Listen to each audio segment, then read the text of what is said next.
Stop running from your debts. Ignoring your debts is not going to make them smaller. Trust me, I would know. We've done it.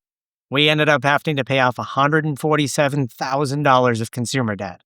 And by ignoring a few of them, it didn't just make them go away. A lot of times it added fees. So it just created more stress in my marriage. And remember, minimum payments, they just keep you stuck.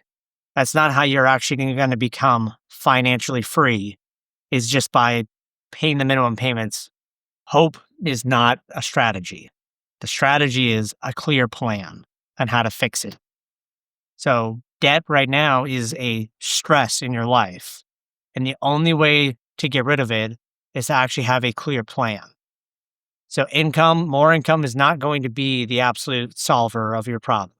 As many times people have this theory that, oh, if I just get this next pay raise or this bonus, everything will be good. Right? But you're already paying off things that you've already spent. So again, hope, not a strategy.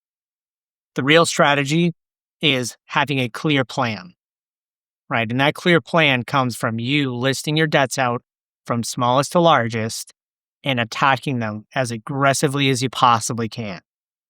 And when I say aggressively, I mean, we're trying to work 25 hours a day if we possibly can, right? This should be for a short season that we're just creating as much momentum and as much progress as we possibly can up front to see that it's actually working and to keep going.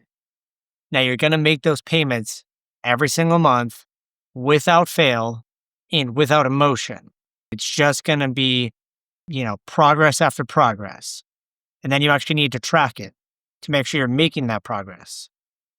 And the reason we're tracking it is because when you see that progress, you'll see the momentum.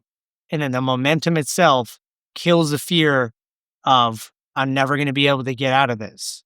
That's always, it was always a thought in the back of my head when I had $147,000 of consumer debt. That was a lot. And I would think in the back of my head, well, that's a lot. I'm never going to get out of this. By just seeing that smallest debt and attacking it with everything that I had and making it go away with my hard efforts, then I'm like, wow, okay, this can really work. So then that momentum itself kills the fear of, well, I'm never going to be able to get out of this debt. Facing your debts is very uncomfortable, but the reality is you're in the debt anyways, and that's even worse. So just by realizing that you're in the debt and there is a way out, that creates peace and clarity. So don't rely just strictly on hope. Hope's a cool thing, but create that plan and then execute. So now's your chance. Start today, get going.